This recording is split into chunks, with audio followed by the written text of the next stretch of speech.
Welcome to episode 80. This is a live hardware Q&A with one of my team members, Troy Buckley, answering everything to do with hardware and speccing out hardware for visual effects and video game development. Let's dive in.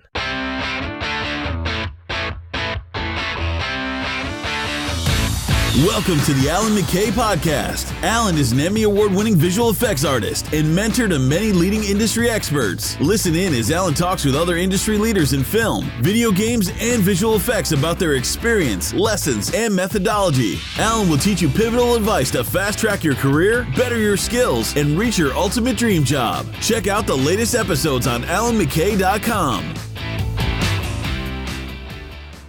All right, so welcome to a brand new episode. You probably hear some birds chirping maybe in the background. I'm actually doing this from home today, which is a bit of a break. And so this episode is really cool. Basically, the last, I don't know how long, forever ago, one of the big things that always comes up is hardware. There's so many hardware questions and things like that. You know, should I buy this CPU or this one? What's better, getting multi-cores or, one really fast CPU. I put out a bunch of content in the past, which I will try to link to in the show notes. But basically I talked about a lot of these subjects, and I feel like it was time to kind of go back and do another one. Now, at the same time, inside of my FX TD Mentorship that I run, Troy Buckley, who's part of my team, helps out a lot of people with hardware specs, like figuring out the right computer to buy, figuring out what hardware they should get, depending on if they need some more as a generalist or if they're doing specifically simulations, and then what kind of simulations, things like that. Just trying to figure out how to get the biggest bang for your buck.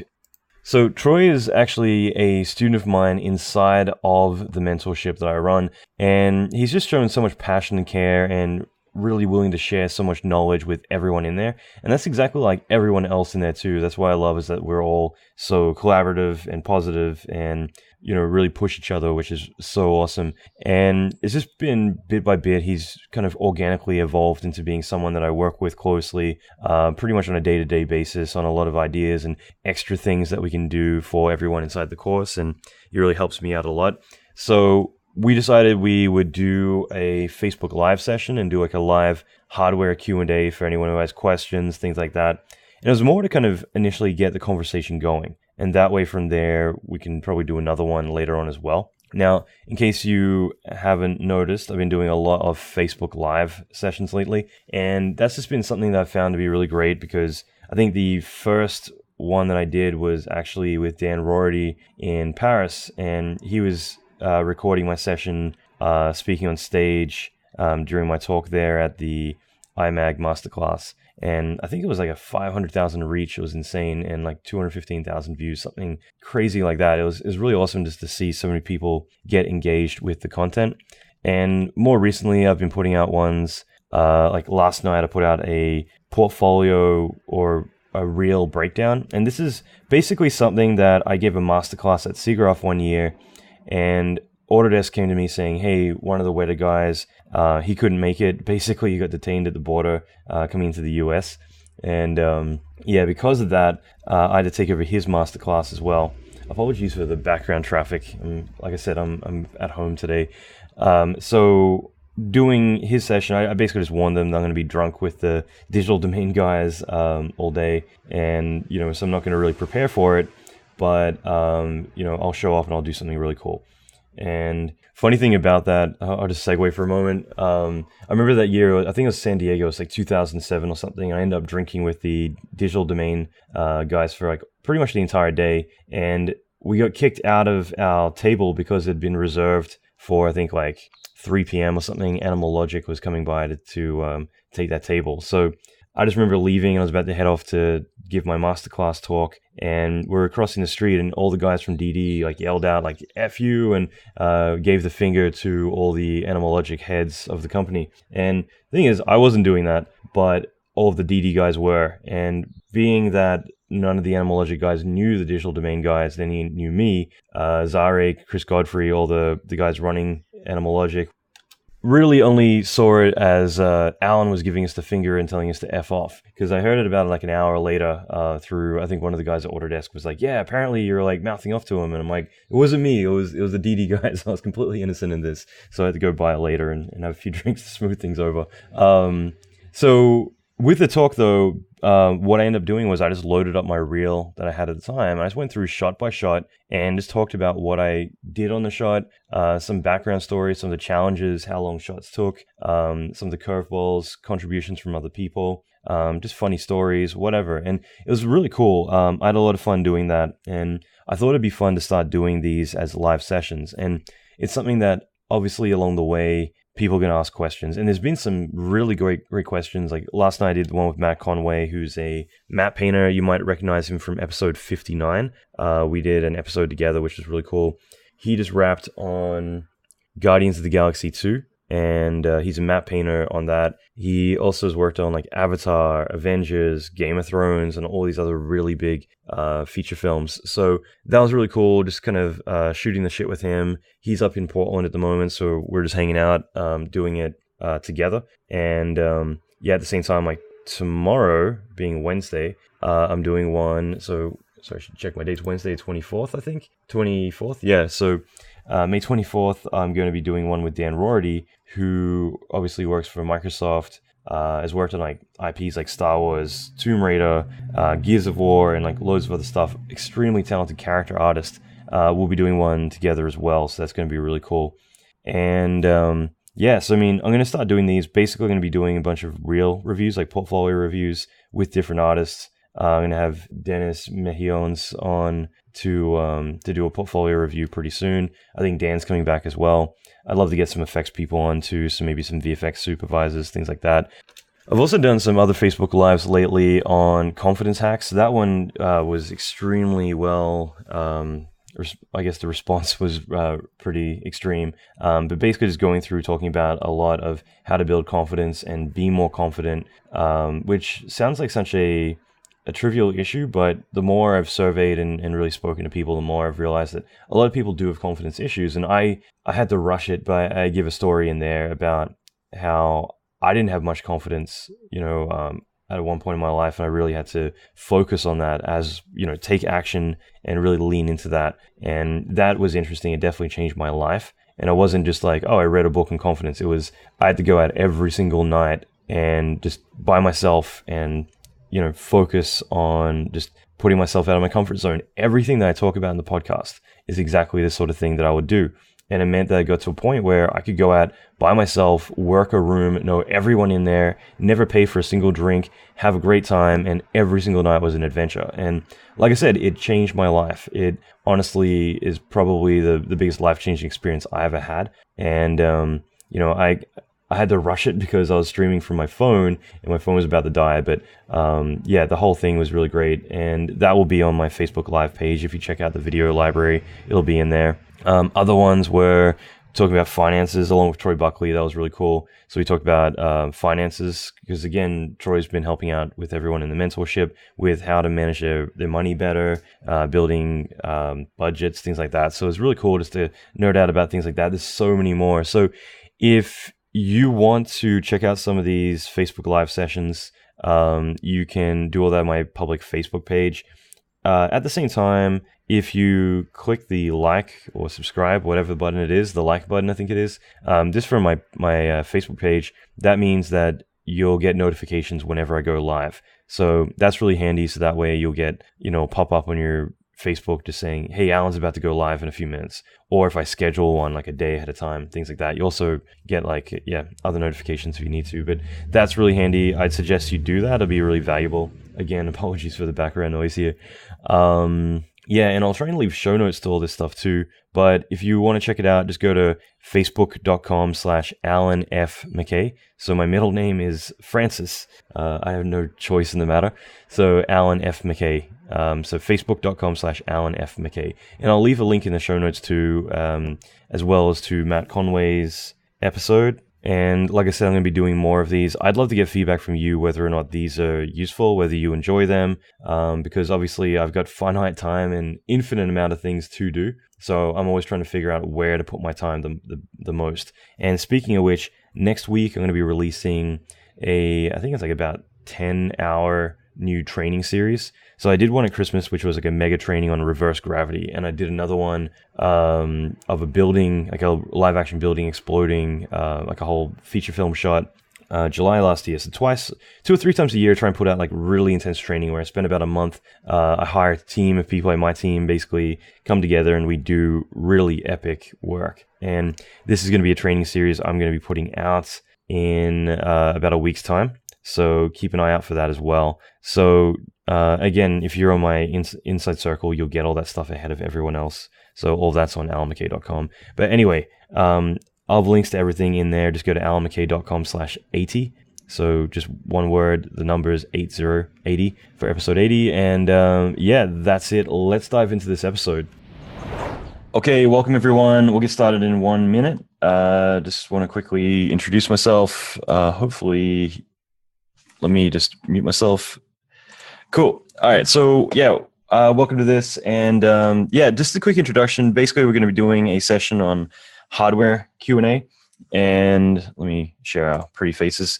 Anyway, so the reason for this is because I've been putting out a bunch of content. Troy actually here has been helping with as well through the Inside Circle. So if you haven't heard of that, that's basically where probably 90% of any free stuff that I do, it all goes there. I try and put out content a couple of times a week there. So most of my focus goes onto that email list. And it's mainly just because rather than putting out stuff, hey Seb, putting out stuff, to YouTube and everywhere else, I want to more reward people for taking action and wanting to, seek out good quality content. So that's where we've been putting out a lot of stuff. Like a couple of months back, we sent out an email, which was specifically different workstation configurations. So this would be, a generalist computer, an FX computer, and actually having PDFs of where you can go and just add the shopping list to your cart and order all the stuff,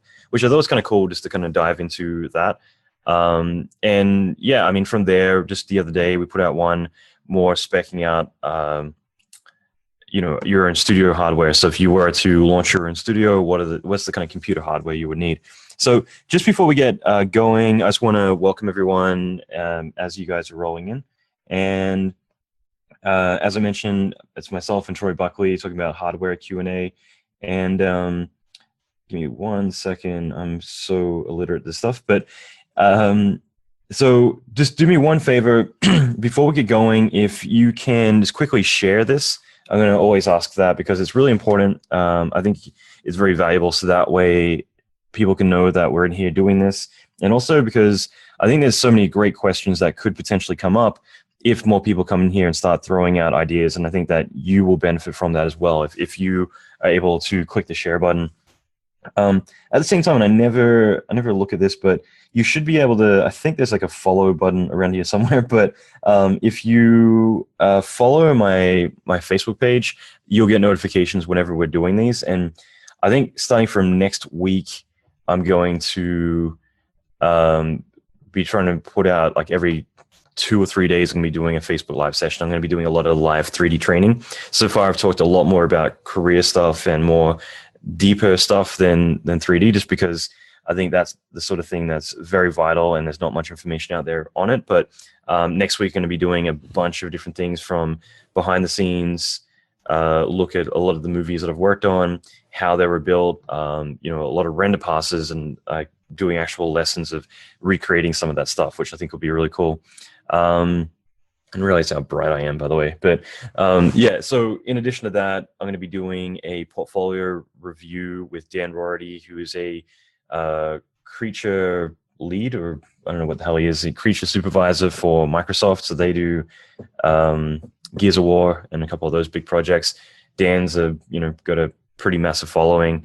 We're going to be going through a lot of his portfolio and discussing how he created a lot of it and more technical specifications behind it as well, but a lot of that stuff. And I think this weekend, actually, I'm going to be doing one with Matt Conway, who's a matte painter. and has worked on like Game of Thrones, Avengers, a bunch of other projects, Guardians of the Galaxy 2, which just came out the other day, a lot of other really cool big projects, and just kind of discussing again, like Avatar as well, his process, like going through his reel. And that's what I want to do. I think it'll be really fun to go through his reel and be able to actually discuss every single shot, how it was made, any stories behind it as well, things like that. And I'll be doing it for my reel as well. And bit by bit, I want to bring on more people to do this sort of thing. We'll also be doing a live portfolio review pretty soon too. There's loads of stuff coming up. I'm going to be doing things every couple of days. So that's why I'm saying it's important to follow my page, because then you get notifications whenever I'm doing a live session or collaborating with other people. And there's a lot of really cool ones we're doing. Like I said, if you guys can click share really quick, I will buy you a beer and hug you and love you forever. But it'll mean a lot to me. And that being said, at the same time, like, this is a chance for you guys to write down questions you have about hardware, any specific questions related to the industry or related to specifically your computer, like what specs should I buy, or is is multi-threading more important than just having a fast CPU, or I should say multi-core is faster than a fast CPU for simulating, or I'm a compositor, where should I be spending my money, like, to get the biggest bang for my buck? Is a 1080 I card better than a Titan X card, or whatever the hell you want to ask, and we can kind of go through a lot of that stuff. And yeah, just keep the questions coming in. I've gotten, hey Daryl, what's up, man? Hey Marco, hey Adrian, Shabana, Stephanie, Rob, Mateus, hey guys. So hey Chris. So yeah, that's just one thing I just want to point out there is share, and then ask as many questions as you can. Go crazy. And this is a chance for you to have a lot of those questions asked. And at the same time, I've gotten so much email that I'm going to do my best to read some of this stuff out and answer some of it. I've got Troy here too. And like, one thing I'll just touch base on really quick is that for me, starting out, I used to love hardware. I was obsessed with it. I was actually going to get a side gig when I was like 14, selling computer hardware, just to everyone at school and doing all that. I thought that would be really fun to kind of get into as a business. And for me, it was kind of like, all right, great. I can assemble computers. I can buy all the parts. I can, model my stuff, overclock it all. Awesome. But it got to a point where the busier I got, the more I realized, okay, I can spend my entire life trying to keep up with what the latest thing is as they come out, or I can go and have a life and focus on my shots and everything else. And when it comes time to get a new computer or something like that, I can reach out to someone. So I've been pretty fortunate to have access to, like, let's say the IT department at Blur Studio. They've always like spec'd out and bought all of my machines. I'd go on Newegg, they'd build me a shopping list. I'd order it all, send it to Blur. Blur would assemble it all and drop it to my house. And that's kind of like always been my thing. And I'd rather go to an expert when I need the help than for me to try and keep track of it all, because I just can't. And, it's just so much information. So it's better to kind of find those gatekeepers who do keep a track of everything. So that way, when you do need the help, you can. Fortunately, Troy is a freak, and on top of all the 3D knowledge and everything else that he has, he also seems to be able to keep track of like all the hardware and help spec out all the computers for the studio that he works at, and does a lot of that in addition. But on top of that, inside of the FX TD Mentorship, he's been really great at being able to help everyone else with trying to figure out how to order their machines, what their specs are, all that cool stuff. So it's just been really awesome. It's kind of been a natural progression for us to kind of, having all the students in the mentorship, getting a lot of help there. And it's like, well, why don't we expand that a little bit and do like a webinar and kind of talk about this stuff live and try to answer as many questions as we can. So Troy, do you want to quickly say hi to everyone? Hey guys. How's everyone doing? I'm quickly going through some of the questions that are in the comments already, just so I can kind of prepare a little bit. But been wanting to do this one for a while now, so I'm kind of excited we finally get to do it. Yeah. I'll read out a couple here as I go through it, and I'm sure if you guys don't help us out and ask questions. By the way, hey Andy, hey Raphael. Yeah, if you guys, I'll give you guys a chance. I'll talk for a little bit just to give you guys a chance to. Hey Taryn, to ask questions. But I know one question I got. I didn't write this guy's name down, or I won't disclose who. But I know I got one email from a guy who was a 15-year-old kid, and he's like, "Yeah, like all the information, Alan, you're sending me has been really helpful, but I don't have enough money to get a computer, and it's so painful. Like, I wish I had, enough money to buy, a computer, so that way I can do good work." And that's actually been a common thing. I've gotten a lot of people saying, "I can't do good VFX work because I don't have a fast computer." And like one of the students in the FX TD Mentorship, he had like 16 gigs of RAM, like Martin Marola. He had like 16 gigs of RAM, and he was knocking out like amazing stuff. Like, I'm about to put out the student reel, the first ever student reel we've ever done. And yeah, it's been, just amazing to see like what he could do with very little amount of RAM. And sometimes it's more about, it's kind of like talking about our finance talk that we did the other day. Hey, Richard. And hey, Alex. So, with the finances, it's more about, rather than trying to get a raise and trying to negotiate more money, why don't you look at your finances and see where you can eliminate a lot of the expenses that you're probably like leaking excessive amounts of money every single month. Same deal with your work. Like one thing I found, like growing up with like a 286 for the longest time, and getting, even when everyone else had like a Pentium, like a 400 megahertz, something like that. Like I would be barely getting by on like a 486DX, like 100 megahertz, and it just taught me to be really efficient with what I'm doing, and to think very cleanly about like, all right, like how can I optimize everything down? How can I get the biggest bang for my buck? And sometimes that is like a critical thing, is, look at your work and like, is it really the computer restraints, or is it you just need to think more creatively, learn to optimize, learn to see where you need to put the most amount of detail into your simulations. Like even the other day, I'm doing a big simulation of this plane blowing up, and I know in the background I'm going to have these big explosions, but they're going to be in the background. Your eye is going to be the foreground, knowing that I'm not putting as much samples into all my simulations in the background. Sorry, my nose is killing me. Yeah, I just think that like it is important to kind of think about that stuff. But in regards to not having enough money, being a 15-year-old to get like a supercomputer, I would say like when I first got my computer, like the first ever computer I owned, again, everyone had a 486 at that point. I got a 286. I literally hustled my way to getting a crappy computer for a few $100s. And the way I did it was like, I didn't have any money. I was just talking to Troy about this actually. I literally just bought my first ever Lego set yesterday. Like, this is a big deal for me because I was one of those kids that I could never afford Lego. People would have Lego toys and everything. I literally would get like one toy a year. So I'm not trying to say like, woe is me, but I think at the same time, for me, I learned very young that if I want something, I got to go get it myself. It's not like, we had the resources to be able to go out and buy anything we wanted, or I have a family computer. So I wanted a computer. I went and I drew. I did like a lot of pencil sketch artwork, and I would go around to all my mom's friends and just basically harass the hell out of them until they bought them. I would go out and meet, to strangers on the street, try and sell my artwork. I would do whatever I could. And with the internet today, you've got that ability to go out and get money very easily. You can go and make models in TurboSquid and sell them. You can go on Amazon, is it Turk? Machine Turk, and I think you can get paid like for every click. Like they'll give you like really remedial tasks to do, but you can actually go on there and get paid just to like click to answer a contest, or click to yes or no questions, or do surveys, or whatever. And there's so many different ways that you can use the internet these days to be able to make a side income.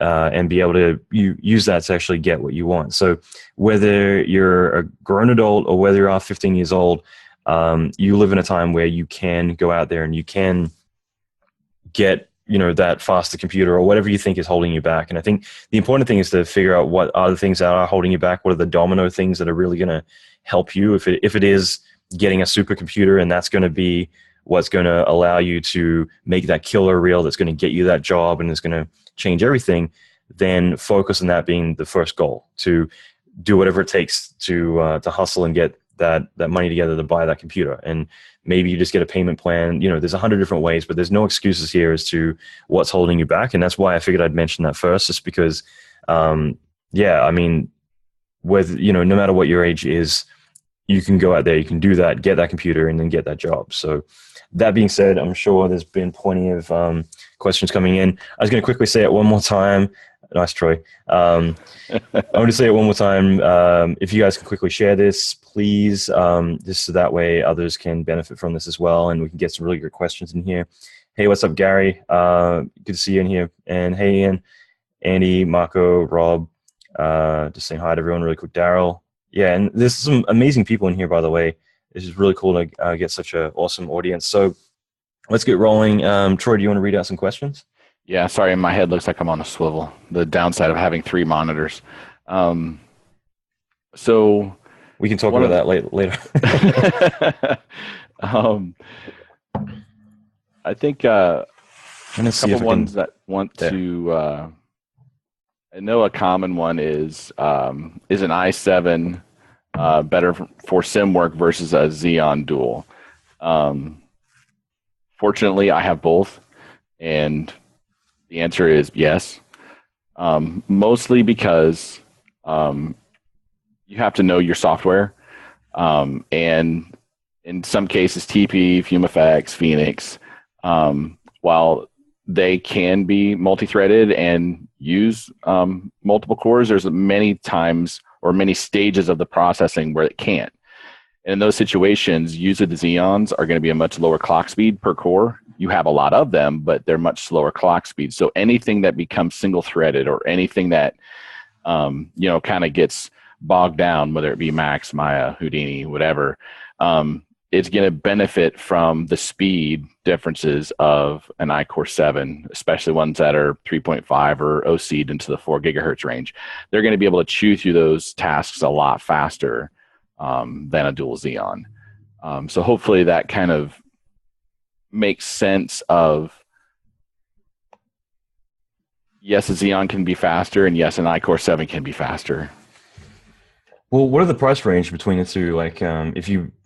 I love some of these subjects because I do know about hardware. I've got to spec out a lot. Well, I should say I'm usually the person having to pay for all the hardware on productions. And that's the thing too, is that I've got to always budget if we're going to ramp up for projects. We need more seats, more people, all that good stuff. But at the same time, like, I love that some of the subjects that we end up tackling, there are areas that I am completely illiterate, and I'm not afraid to say that. So it's good because it means that I get to be like, what's that? And obviously with Xeon and i7, like, what would be the big differentiators between those two CPUs?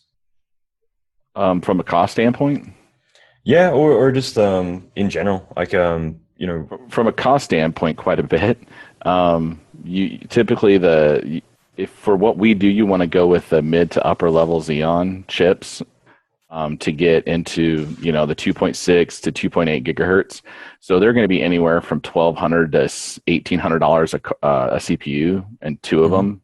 So my Xeon box was probably close to $8,000, depending on what GPUs you chose to go with, and then my iCore 7 box was about $3,000.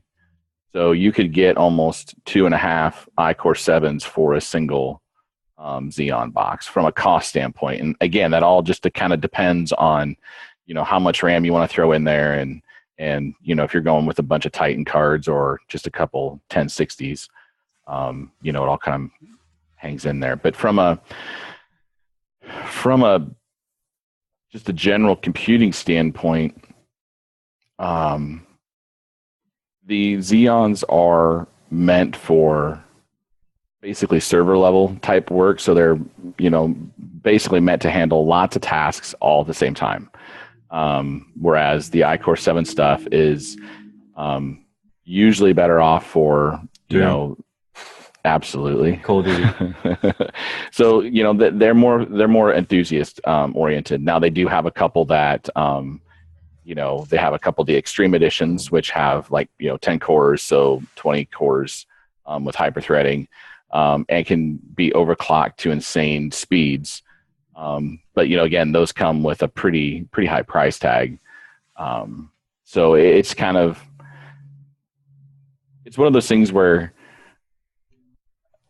to be brief, you just kind of, if you do a lot of rendering, like Rob said, to answer Rob's question that he kind of posted up, iCore 7s are great for processing, and general work, whereas the Xeons really are pretty fast at doing all the rendering. My Xeon box is usually 3 to 4 times faster than my iCore 7 box in rendering, with V-Ray, Mental Ray, Arnold, and stuff like that. Whereas, my iCore 7 definitely falls quite farther behind. But if I'm doing simulations, my iCore 7 runs away with it.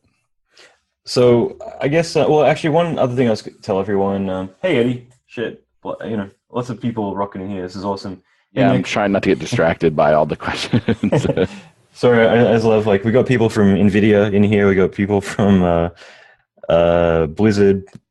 Really good turnout. Nike, I guess, as well. And so I guess if you guys can also just use down the bottom right, there's a like button, and if there's ever anything that you're digging, just tap that 100 times. Just because I think it's really cool too, just when it comes to asking that feedback, to know what specifically you guys want to see more of. It's just really helpful to say, okay, you're digging this, awesome. But I figure let's just dive into a few things that people obviously are going to be wanting to know, and this is definitely more for visual effects. But let's say, thanks guys, this is awesome. Appreciate all the likes. So the difference between, let's say, doing simulations in RealFlow, what type of box typically would you need for something like that? Doing stuff in any kind of simulation work, obviously CPU is definitely really critical. I still feel like RAM is always going to be, for me, one of the big dominoes, just because having a shitload of RAM means you're never going to swap out. And the more crazy your sims get, the more, thanks guys. The more crazy your sims get, the more RAM you're going to need. And usually it's when you kind of hit your limits is when things kind of essentially go to a halt. So CPU is so critical because it's going to be night and day different to how quickly you're able to process everything and how complex you can get. But at the same time, I still feel like RAM is one of those things that it's fairly affordable and it's going to keep your sims afloat. But when it comes to doing all your simulation work, let's say for RealFlow, Troy, would you prefer to go for one solid fast CPU, or would you prefer to go for multi-cores that are more let's say 2.2 gigahertz or 2.5, something like that? No, I'd probably go with a top end i7, or you can look at the new i9s. Those are starting to come out. And then I would, look at a minimum of at least 64 gig. If you want, you can go up to 128 gig on a lot of the new iCore 7s and i9s. So that's really nice. So I would go that route with the iCore 7s and 9s. Now, I know a lot of people have asked me recently about all the new Ryzen stuff from AMD. I had a lot of problems with my initial setup, especially with getting my RAMs to run at posted speeds. I didn't have time to really dig into it too much, so that machine kind of got sent back just because I didn't have time to deal with it. I think they've kind of worked a lot of those issues out, but I just haven't had time to really dig in and do a lot of testing on my own, just to say, hey, I feel wholly comfortable recommending something like that just yet. But I know that there's a lot of reviews out there that are starting to turn out positive for those as well. So definitely something to look at. But as far as everything goes, yeah, iCore 7, 128 to 64 gig RAM. Right. So in terms of CPU, though, would you prefer, when you're simulating, let's say in RealFlow, which is multi-threaded, would you go for one fast CPU, or how would you distribute your money? Would it be one fast CPU, or would it be multiple slower but cheaper CPUs? I would probably go with one faster CPU. Okay, and why is that? Just because I haven't used RealFlow extensively. So I'm kind of going off of all my other experiences, but typically there's always stages where there's still going to be single-threaded bottlenecks, and even if it's 15, 20 minutes a stage over an hour simulation, it can really add up on the slower CPUs, because you're basically looking at a 2.2 gigahertz versus a 4 gigahertz. That's a pretty big jump. in processing power for those single threaded stages. So I typically, if I'm doing any type of simulation work, I tend to focus on the iCore 7s. Right. And I guess thinking particles, same deal. I mean, with them especially, Yeah. and like I said, and some of that's not necessarily thinking particles It's more fault, but more Max's fault. Max and how it does a lot of the geometry handling. And it also kind of, since we're talking about simulation stuff, it's also, when you're doing the multi-scattering and stuff in Fume FX, some of that at render time, some of that can be single threaded as well. Not all of it, but some of it. And so some of those render times can get kind of long if you have a slower clocked multi-core machine. No, that's cool. And when it comes to simulating, I mean, another thing to keep in mind too, keep in mind that when you're working with, sorry, I got my brain onto 3 different subjects I'm thinking about right now. Same here. But keep in mind that it isn't just simulation speeds in terms of okay, I have a fast CPU, therefore things are going to be magically just screaming through. Keep in mind I/O, input output, is also really critical. So when it comes to simulating really large caches, which obviously anything to do with liquid, anything to do with voxels, so Fume FX, Pyro FX, Maya fluids, Bifrost, anything like that, those situations where you're going to have large caches, it's also going to be about writing speed, because it can calculate as fast as it can, but it's still going to write out at a certain speed. And if you have, let's say a 7200 RPM, SATA drive, something like that, then it's not going to be as fast as a solid state drive, for instance. So, or if you're writing it directly over the network, that's going to be a situation too where no matter what the CPU and RAM is, if it's writing a 10 gigabyte cache out and transferring it over the network, when you drag a file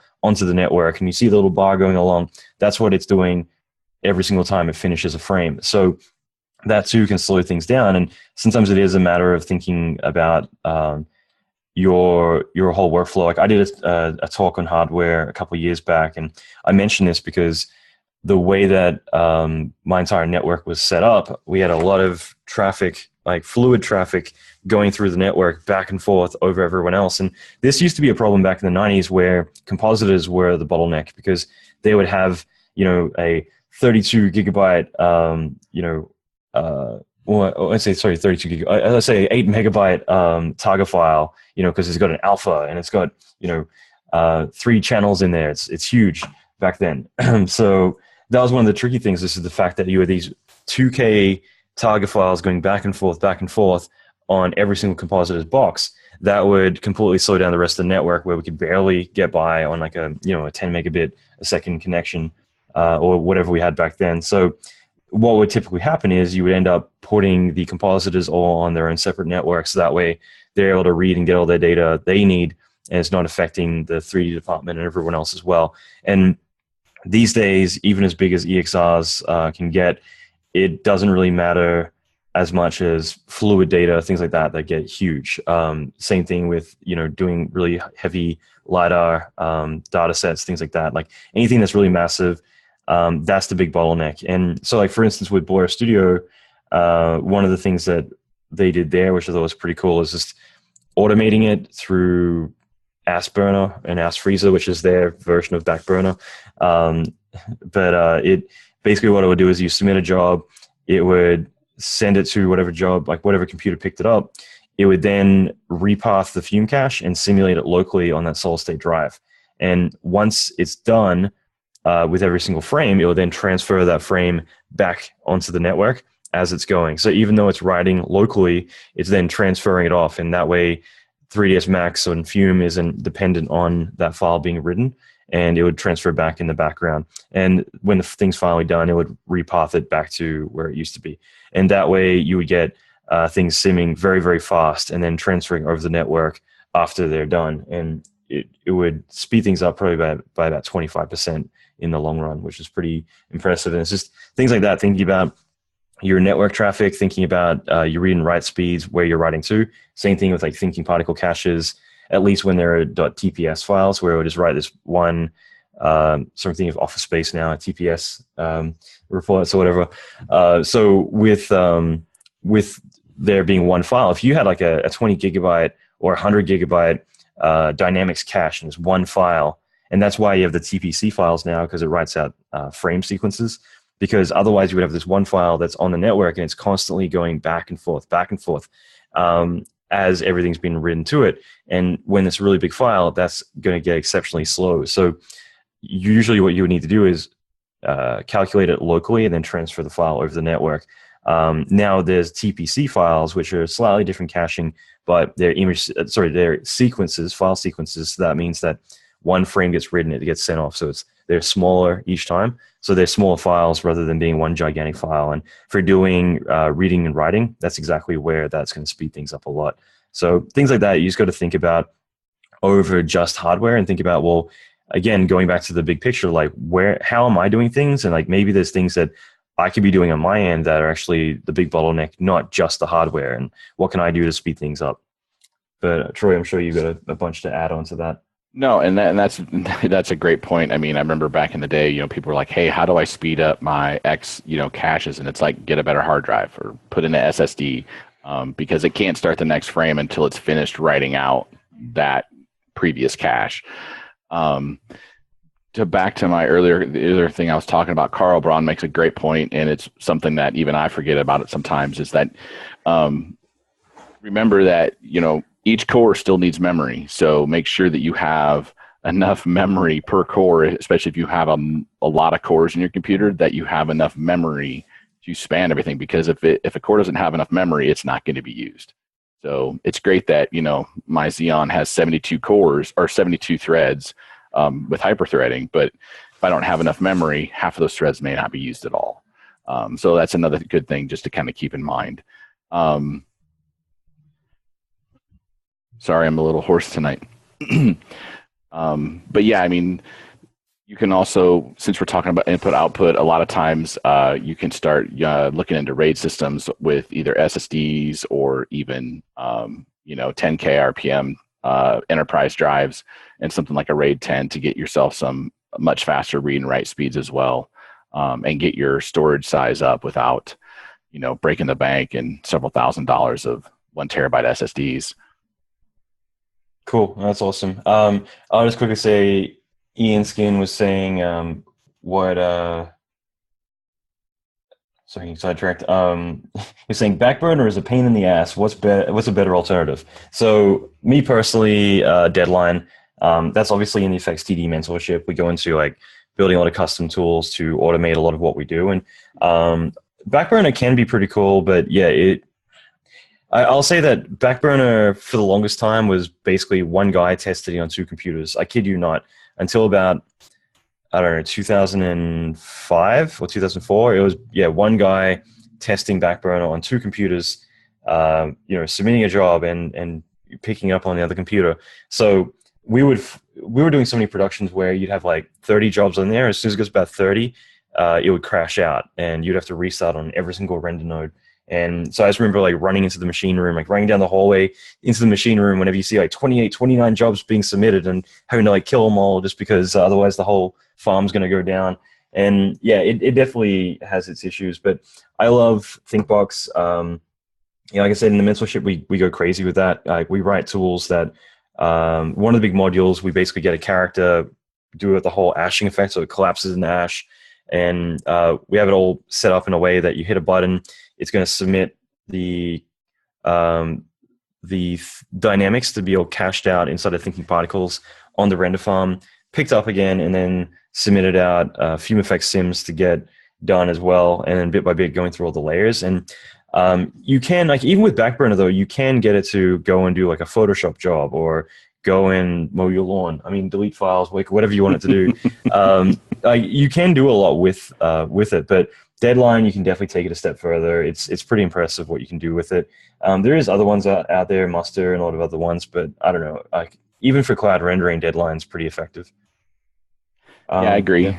Yeah. I mean, I use Backburner pretty heavily. And like I said, I even use it on one computer because I can queue up a whole bunch of stuff. And from a setup standpoint, I think Backburner is by far the easiest to set up. But yeah, Deadline has been awesome. I've been using that a lot more. Cube is also really good, and allows you to do all kinds of crazy cool stuff with scripting and setting up stuff.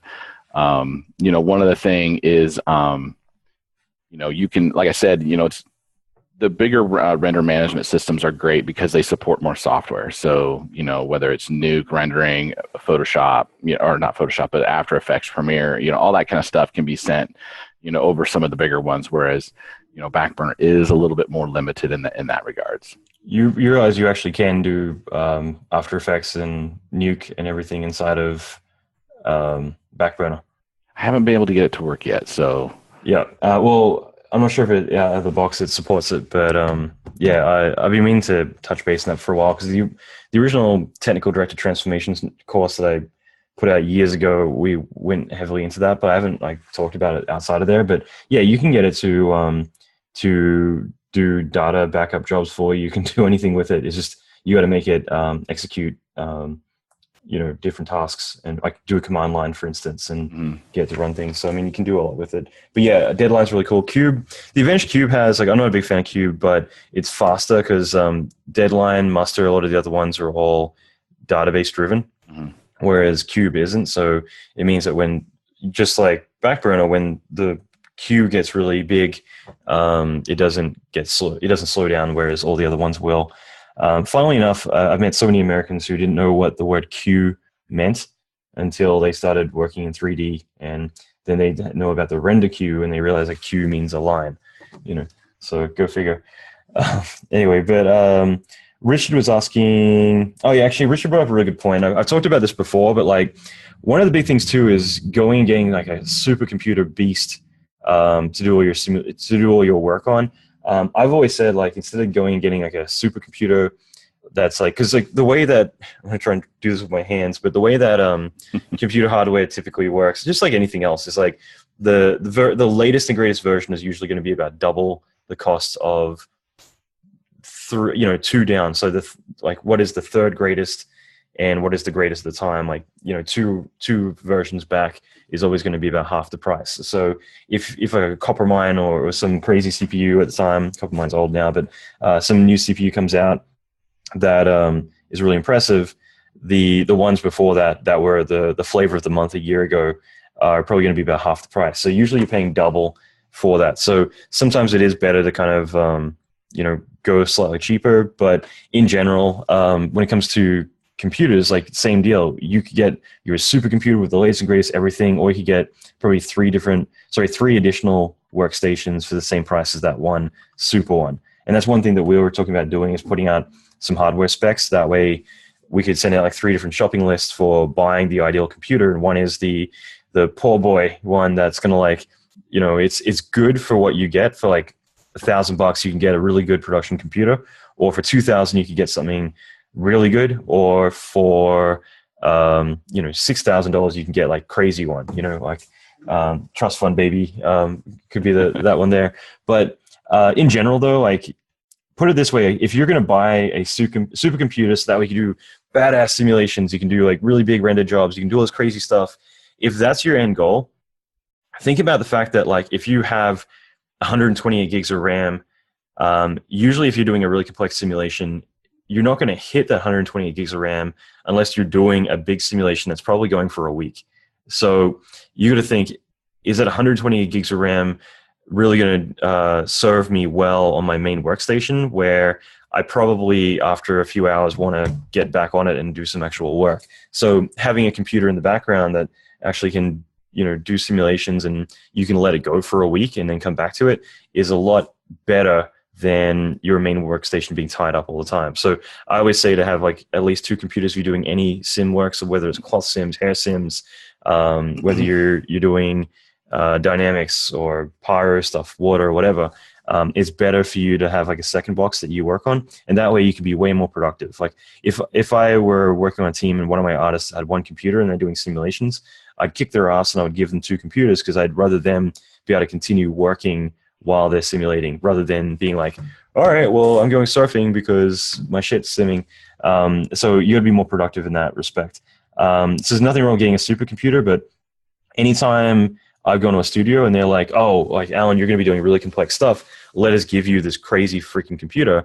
I usually say, just give me give me a regular box, but give me access to that on the network. So that way it's not on the farm, but I can specifically access it, and that can be my simulation box. Because that way I can max out 128 gigs of RAM very easily, but I'm still able to work on shots and, make progress on my end as well.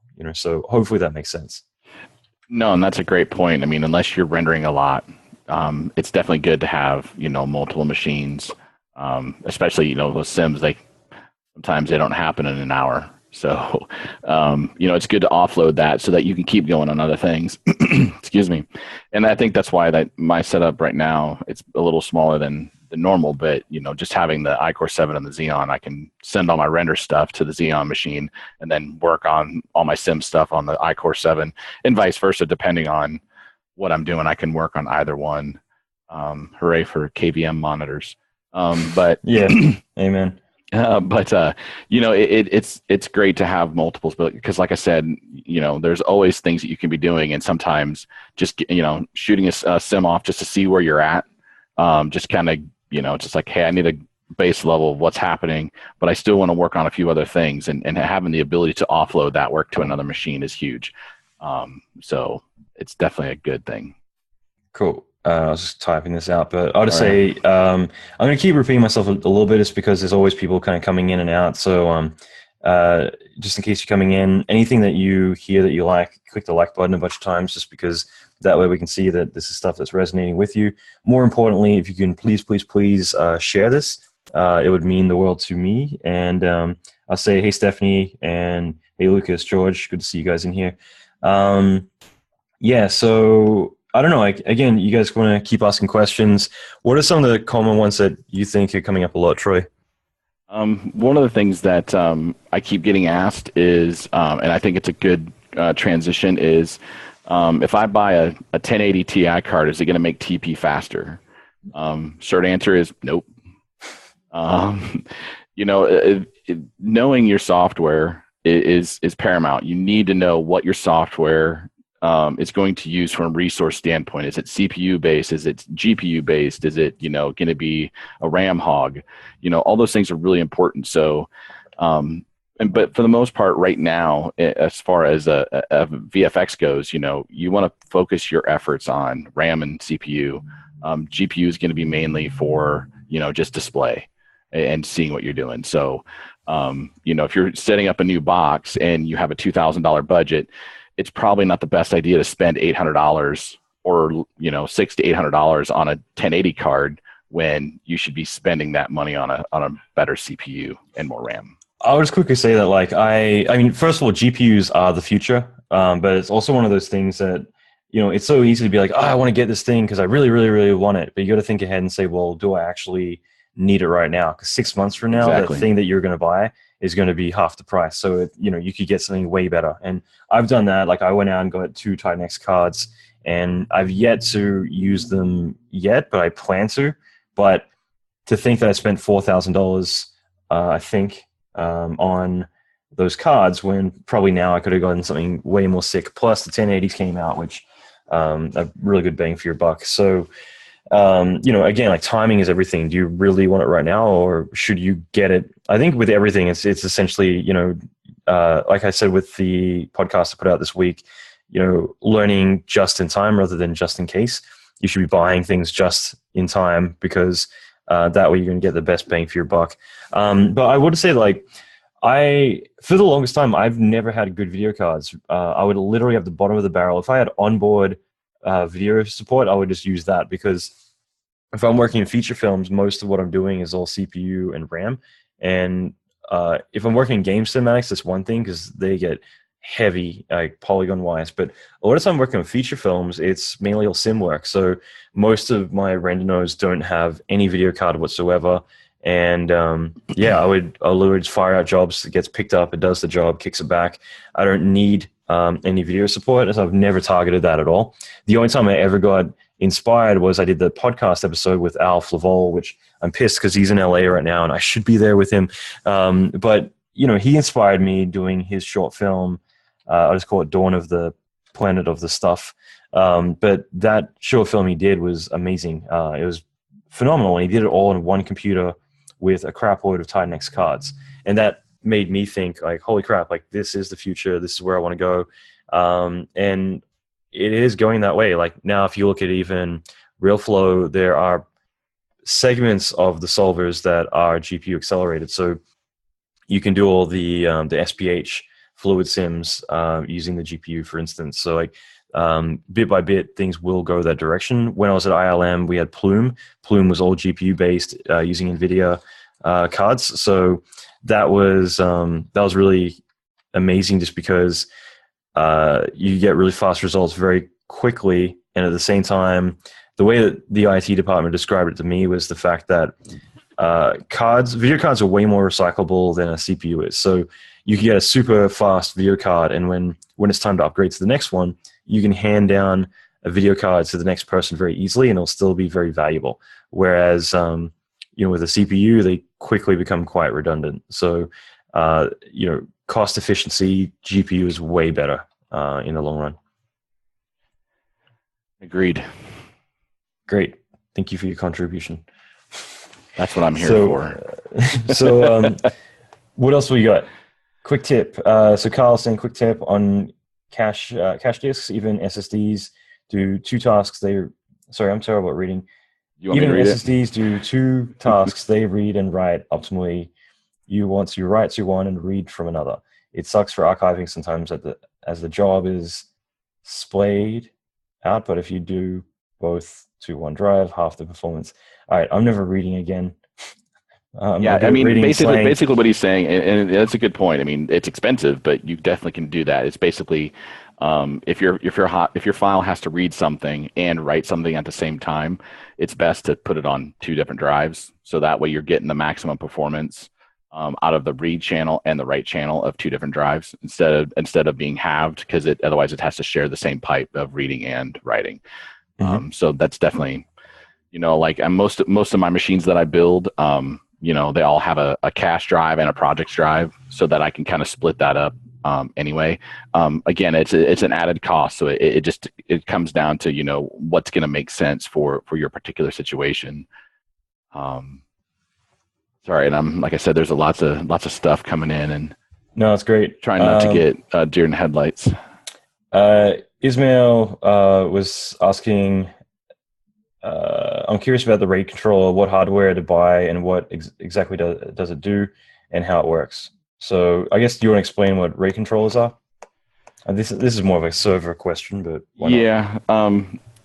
To keep it simple, basically what a RAID allows you to do is take multiple disks and use them as a single drive. And there's many different levels: RAID 0, RAID 1, RAID 5, RAID 6, RAID 10. There's a whole bunch of other exotic ones everywhere in between. The biggest thing that's great about RAID systems, other than I believe it's RAID 0. RAID 0 is just like JBOD, right? It's just a bunch of drives? No, it spans the two drives. So, but the downside is you get great read performance, but if one of those drives fail, you lose everything. So I try not to use RAID 0s too often. Or if I do, it's not for any type of long storage. It's more temp storage. But it basically, the great thing about RAID is it kind of distributes the load across more drives, and it gives you some redundancy for failures. So most of your NAS devices and servers and stuff like that are going to have a RAID array in them. So if a drive goes bad, you can just swap the drive out, it rebuilds the RAID array, and you're good to go. So how do you feel about like RAID 5 or in general doing any mirroring and like drive redundancy versus storing in the cloud these days? Obviously with EC2 and a lot of the other, or is it S3? I don't know why I'm so dyslexic when it comes to EC2, right? So EC3, God, I'm going completely dyslexic over here. With Amazon AWS anyway. Yes. Yeah, like, what's your opinion of like cloud storage versus doing local storage these days? I hope you have a big pipe. Yeah.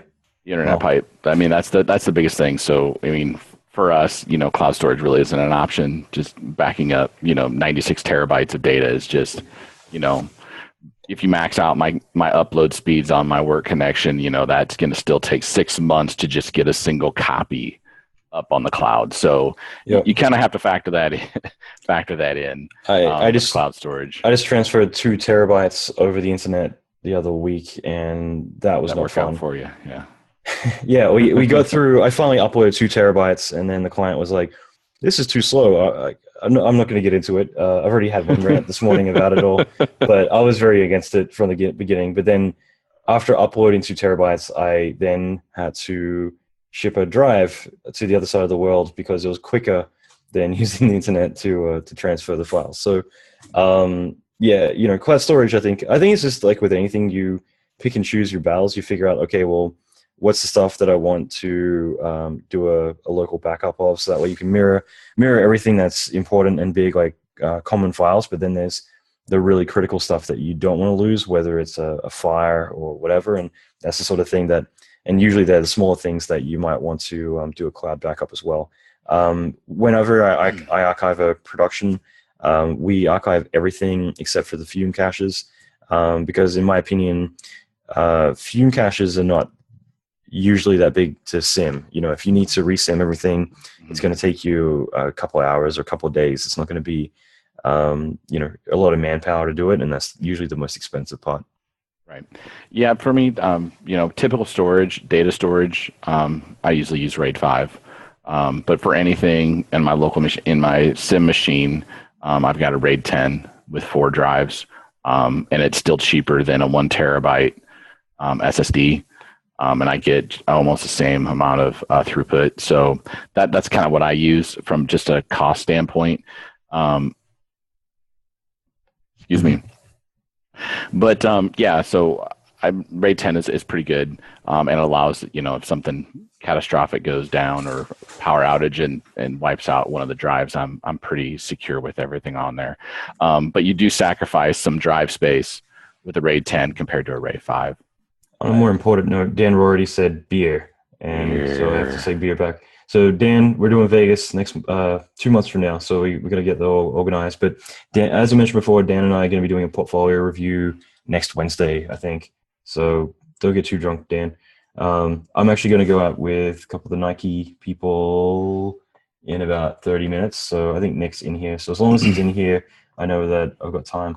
But so what are the critical things that we really want to go over? Like, what are some of the things that I think that people really want to benefit from? You contributed a lot to the email I sent out the other day about speccing out like a studio specs in general. Mm-hmm. And in general, like if you were to start your own animation studio and look for something that's cost effective, especially in the beginning, what would be the things that you would focus on the most to really kind of facilitate like a good solid pipeline? Do it right the first time. If we're going to do it cost effectively, do it right the first time. I can't stress that one enough, because if you're buying hardware just to buy hardware, you're going to end up with a bunch of extra hardware that you don't need. I think if I was to start a new studio, I would look at, my networking and my server situation, to see what you're going to be doing. So I would look at that first, and then everything else is just building a couple support machines to get you rolling. So kind of keeping it simple at first is, I think, it's going to be important. And then you can kind of grow, but make sure you can kind of grow into your setup. So if you're starting an animation studio and you're like, hey, I've got my new server, we've got 4 terabytes of storage, I'm like, you may want to reevaluate that, because that 4 terabytes is going to go by pretty fast. And then 6 months out, you're already out of storage, and it's like you have no more drive cages left in your server machine or whatever you're using for your server, and then you're buying more hardware. So you kind of want to plan for the future. You can never have enough storage, especially with 4K and up and huge sims. So, excuse me. So that's kind of how I would start it, just kind of being generalistic about it. Would, get a couple nice workstations, and by nice workstations, I mean some iCore 7s, 64 gig RAM. I would probably go depending on your rendering pipeline. I would probably go, mid-level GPUs to start with, depending on unless you're going to build your pipeline around GPU rendering. And then, like I said, just a solid network and a good server. So I think that's a good point. With storage in general, like you're always going to run out of storage. Doesn't matter how big you are. You really got to be on top of where your storage is going. I have a really solid pipeline. Again, we teach this in the mentorship is like simple things like having a tool that automatically generates your caches, names them all, stores them exactly where they should be. So that way you don't have to think about it with everything, Krakatoa, pflow, whatever the hell, TP, Fume. That means that it's very easy for you to be able to know what to delete and what not to delete when you're blasting stuff. Because like even at ILM, where you'd be like, oh, we'll have plenty of storage there, you will get IT breathing down your neck saying, hey, your folder is this big. You need to blast a bunch of stuff right away because we're running out of space. Pixelmondo, they would have a giant projector on the wall where you could see all the drives, all the space running out, and you could tell like, okay, crap, we got to stop blasting stuff. And it's your responsibility to get rid of that stuff. The big problem is that if you don't name your shit, if you go in there and you're just like ASDFGH 222.FXD and you put out a bunch of caches called that and you name another one a different way, then you're told like, hey, your folders are a couple terabytes. You need to blast stuff immediately, like right now, because we're running out of space. The worst thing to do is not know what to delete. And you think, oh, ASFGHI and ASGSJ, it was one of those two, I'll just delete them both. The worst thing is if you have caches that, other people are using, all their shots, and suddenly everyone's renders start coming out blank.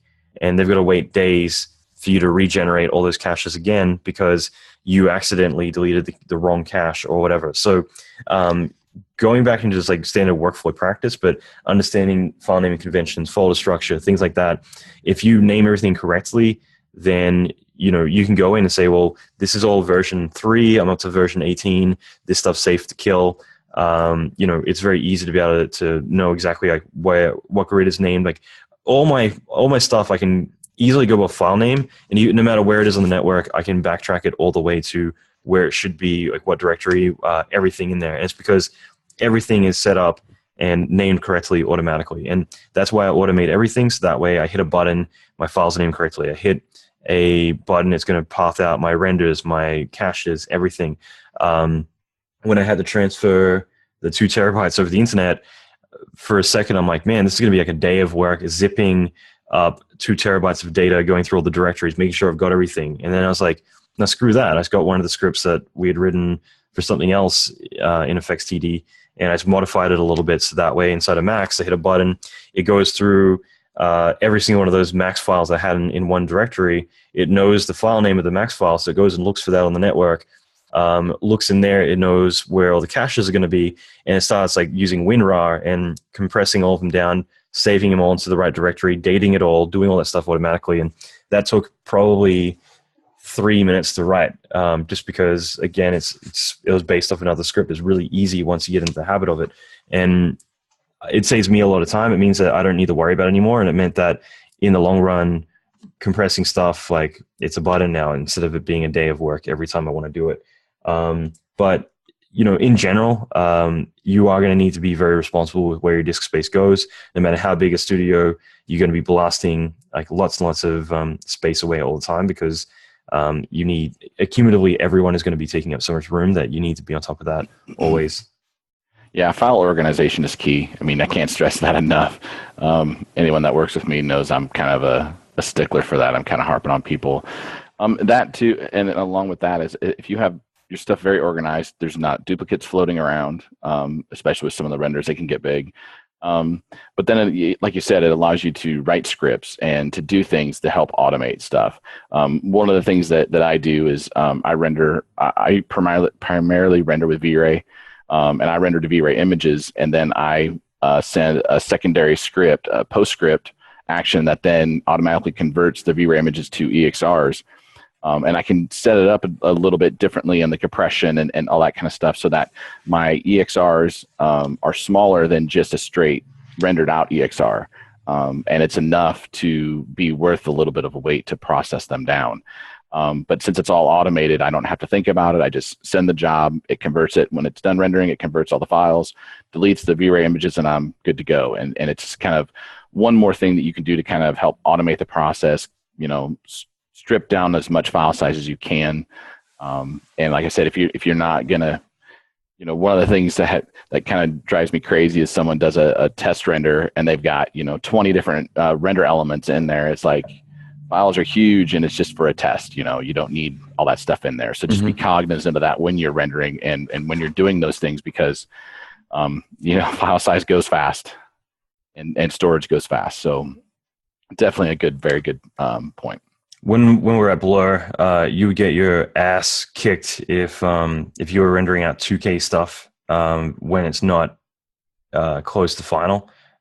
Basically, if you're in the look development phase, like you would need to be using progressive rendering. Like essentially it's the same thing. Like you could have like one job that's not even important and it's hogging up the entire queue, rendering out at 2K with like your samples all jacked up. So that way it's taking like 6 times as long to render something than it should. That's the sort of thing that you'll get your ass handed to you. And especially Blur was one of those places that you'll have like not so nice notes left on your desk that like, make your blood boil. And that's just it. Like you got to take responsibility and think ahead. Like for me, whenever I've managed productions, I've always made it so that way we're 1K until we get approval and then we go to 2K. And that way, we're not wasting time. And it means that when we go to 2K, there might be some minor things need to be tweaked, but really it's just like we're doubling the res. So, that I think is really important. It's just be efficient. Like don't waste time. Do you need GI when you're still in your test phases or doing first pass renders? One thing that Robert Brady asked was, are there any ways to minimize artist traffic load on servers?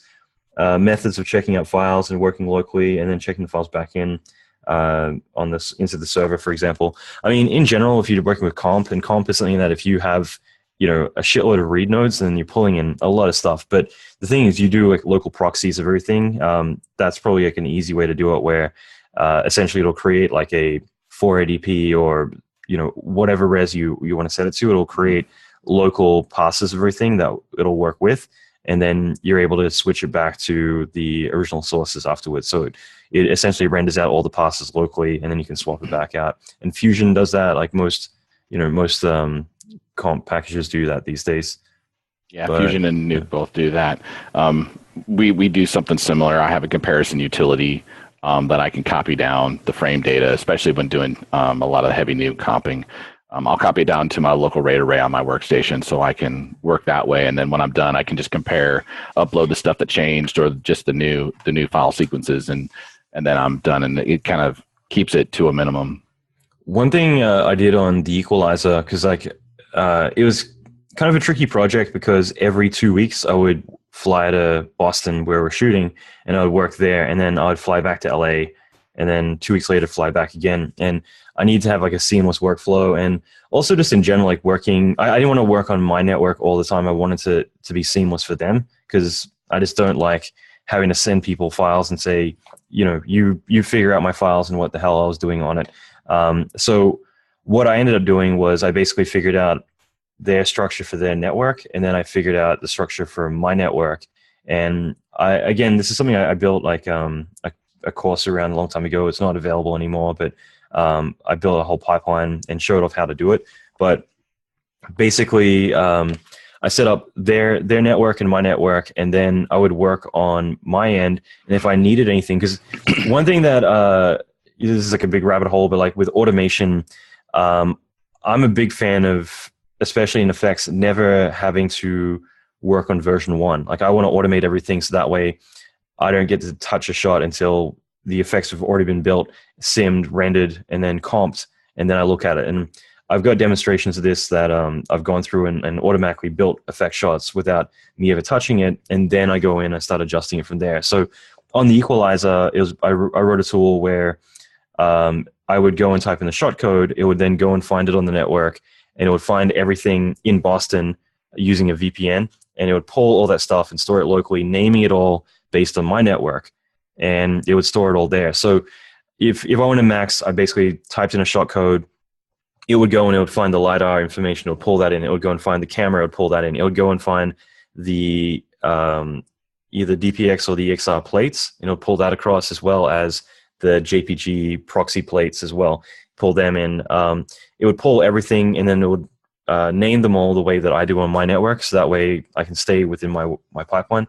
But from there, I could work locally and do everything I wanted to do. And if there's a new camera, I can just type in the new version, and it'll go and it'll find it from Boston, pull it back in, and save it all out. But it meant that I jump into Max, I type in a shot code, it automatically constructs my Max file, creates it, saves it in the right spot, and it makes my render directories, makes everything. And this is really easy to do. I'm actually going to put out some training next week, not about the transfer and everything, but showing how you can do a lot of the scripting, like on the pipeline side. So the cool thing about that was that I could work locally really fast, and when I'm finished, when I'm happy with what I'm doing, I can hit go back to Boston, basically. And I did do a talk about this a while back. It's on YouTube somewhere. But it would then transfer all the files back to Boston to the right directory and name them based on that studio's naming convention. So the cool thing was that it meant that I get the advantage of, when a compositor is looking for my stuff, all I need to do is say, hey, I got a new version up, and they go on their network in Boston, and it's like, oh, there it is. It's just on P drive or R drive or whatever. Meanwhile, I'm working the way that I want to work, but everything is set up as if I was physically there in the office. And that's essentially kind of like, if you look at it from a server point of view, but with the internet, that's pulling data over, making it local, naming it all the way that you need, and then republishing it back out. And it wouldn't be very hard if you wanted to do something similar to that locally for how you work if you needed to. I just think that there's usually not that big a bottleneck outside of big caches and that sort of thing that are really going to slow you down too much. But there are times with like thinking particles where that's something that I do want to interactively scrub through a lot, so I will transfer stuff like that locally, just so that way I can get that quick feedback a lot of the time. Yeah, hopefully that helps. Very good point. All right, you ready to change gears again? Sure thing. I can only be here for about 15 more minutes, and then I might have to bounce. But yeah, let's rock and roll. So this will probably be a big one, but it's a good one because I know a lot of people ask this. What's better? Or sorry, wrong question. What do you think about buying a mobile workstation for a 3D generalist? I want to feel free, travel the world, work remotely from different places, just me and my backpack. That is one of the hardest questions to answer, because do you want mobility or do you want portability? And those are definitely not the same thing. I love this question though, because it's a good one, because you could go in a million different directions. The short answer is there's really no good answer, because you can buy a huge workstation or a huge gaming laptop or a workstation laptop. They're big, they're heavy, they get no battery life, so you're pretty much tethered to a power cord. Or you can go with something a little smaller and lighter, and stuff like that. So typically what I've been doing is I've been looking at stuff like 2-in-1s or a Surface, or something like that, and then basically VPNing into another workstation at home or somewhere else, and using that, and just using my laptop or tablet as kind of like a control device. And that way I get the full benefits of a nice workstation, but it's all doing it, on the other end and not on the laptop. So that way I'm not spending $4,000 on a high-end laptop and doing everything locally on that laptop. I am remoting into another machine at home on my network that can do, it's going to have way more power, because a $4,000 computer is going to be a lot more powerful than a $4,000 laptop. So, and it's not going to weigh, 40 pounds of equipment you're lugging around. So those are my little answer to that. Cool. Yeah, it's funny. I was talking with Fabian Buckley about this at like 3 a.m. last night, because we're talking about hardware, because he just bought a new machine, actually. No, he was helping someone else spec out his hardware. But so I remember when I was finishing up 2012, I wanted to get like the super laptop and the quad cores that just come out, the Dell quad core, Inspiron or whatever the hell they were. And I was trying to, because Europe was so expensive, I was looking at London, I was looking at US, Australia, like where in the world can I buy a laptop and ship it because it would be cheaper. And the thing is, my whole theory, I just read the 4-Hour Work Week, I think, and I was just like, yeah, I'm going to like work for the beach and make all these like feature films. It's going to be awesome. And that was my whole theory. So I'm going to get like this super powerful laptop. I ended up like at one point going through Europe with 3 different laptops, and that is instant rubber glove at any airport when you carry that many laptops with you. So just be aware that like even with 2 laptops and an iPad, again, people are going to red flag you. So having big, crazy laptops, one of the big problems is sometimes if a laptop doesn't shut off, they can overheat so freaking bad. Like I've literally like 3rd degree burn myself plenty of times where some of these laptops don't shut down and they just instantly heat up inside of your backpack and get like insanely hot. They're also really expensive and they get out of date pretty quickly.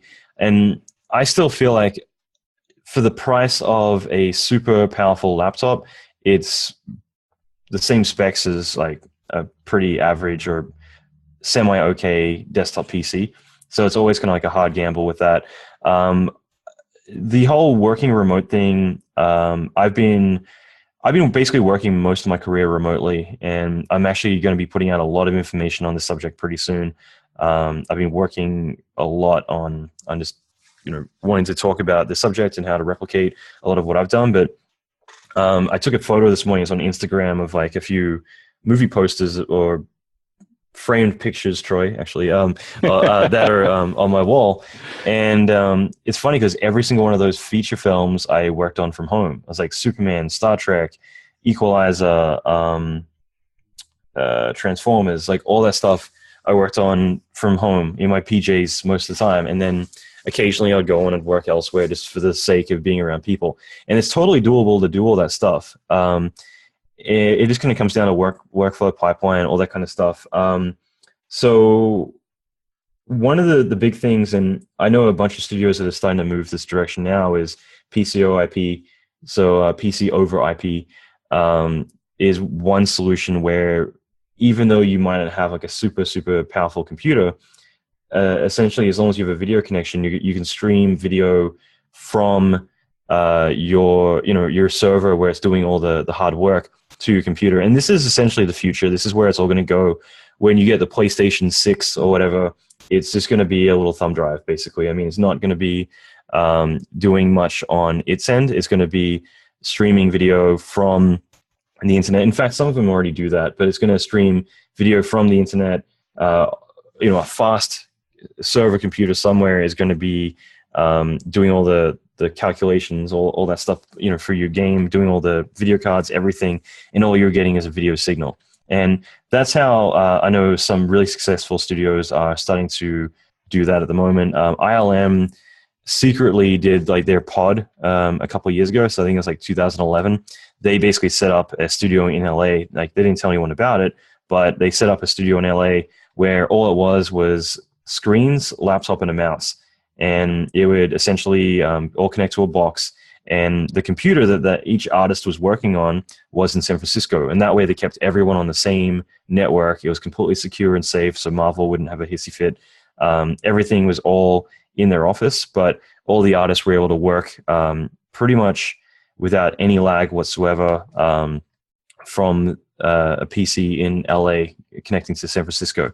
And that sort of thing I've seen a lot more, like Blur Studios doing it. I don't know what I can and can't say about that, but like they're doing a lot of that at the moment with one of their offices and another mystery office elsewhere in the world where it's all, PCOIP as well. And that's one way that if you wanted to, you could have the power of a desktop PC while still being able to work from like a thin laptop or whatever, and I definitely think that's like one surefire solution rather than lugging around like heavy amounts of like laptop render farm or whatever, that you can work from to do productions.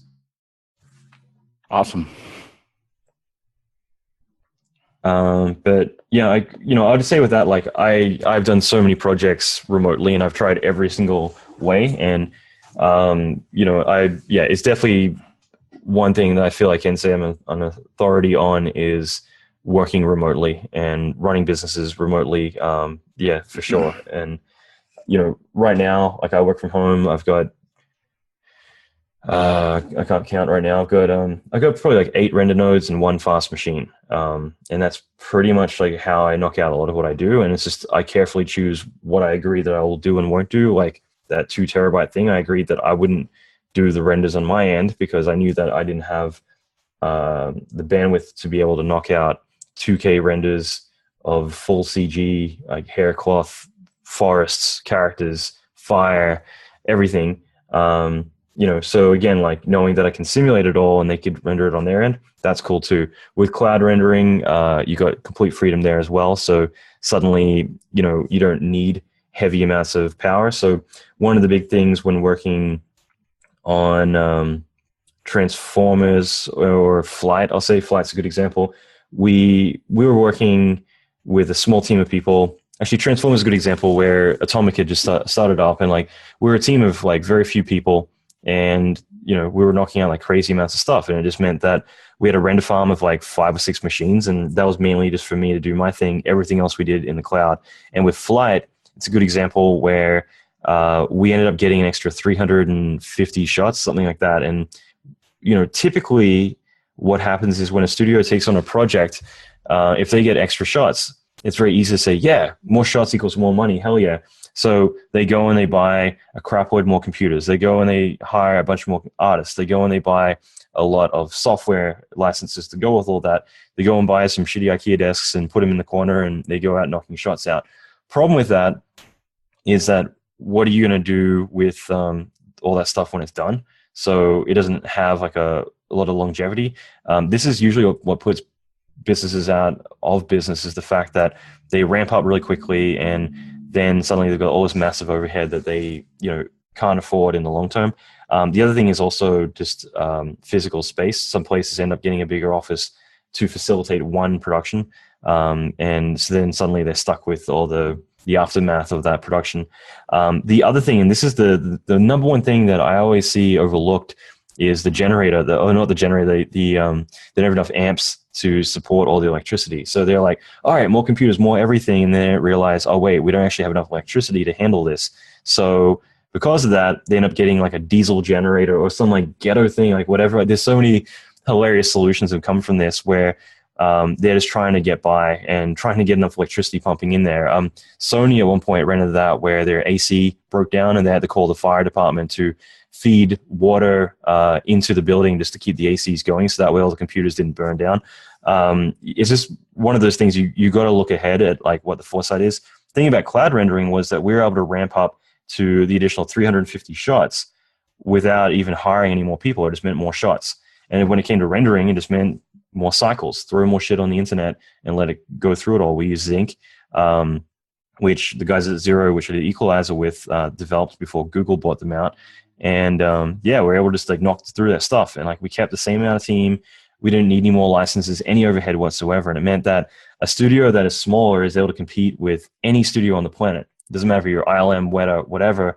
You're able to have the same amount of render power as they have to be able to knock out your stuff. And you might, again, you got to be smart with what you throw at it. You don't want to just be burning through money for no reason. But usually a good way to do it is to work locally to a certain point. When you start getting to the point you need heavy renders, then fire it out. But like one of the things that Kevin Bailey used to say to me all the time was, or to say to everyone, is basically, it's a lot cheaper for an artist to fire something out to render in the cloud than for the artist to be sitting there waiting for a render. Artists are way more expensive than people are. I didn't have to worry about cloud too much just because I was doing effects, so I was typically local just because, again, the caches get really big. But in general, for everyone else, it meant that you fire stuff out an hour later or 30 minutes later, you get back full frame renders. Everything was great. Might have cost $50 to render. But again, I don't have to worry about licenses. I don't have to worry about hardware, electricity, air conditioning, all these additional overhead that costs so much money. No, that's a really good point. I mean, when we built our server room, it was one of the bigger costs was getting enough power in there.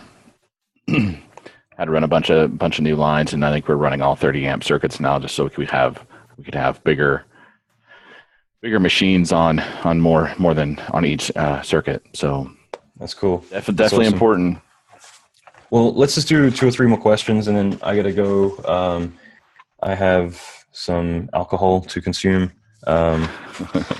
So I'm going out with a couple of guys from Nike to get some drinks and talk some shop. So I've been out all week and I need a beer.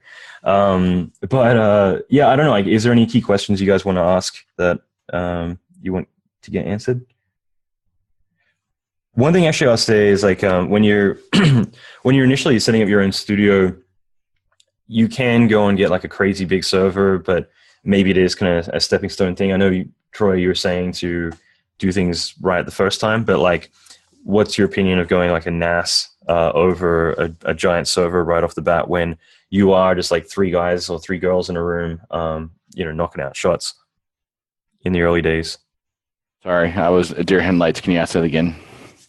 I was reading. I started reading comments. You're pulling an Alan. I am. I was basically saying that, like, in the garage days of like launching a studio, obviously doing things right the first time is the best option. But in terms of server versus NAS, what do you think would you recommend for like 3 people in a room knocking out shots? Like, to put that money buying a really expensive server, or get like a $600 NAS and just put it to use somewhere else?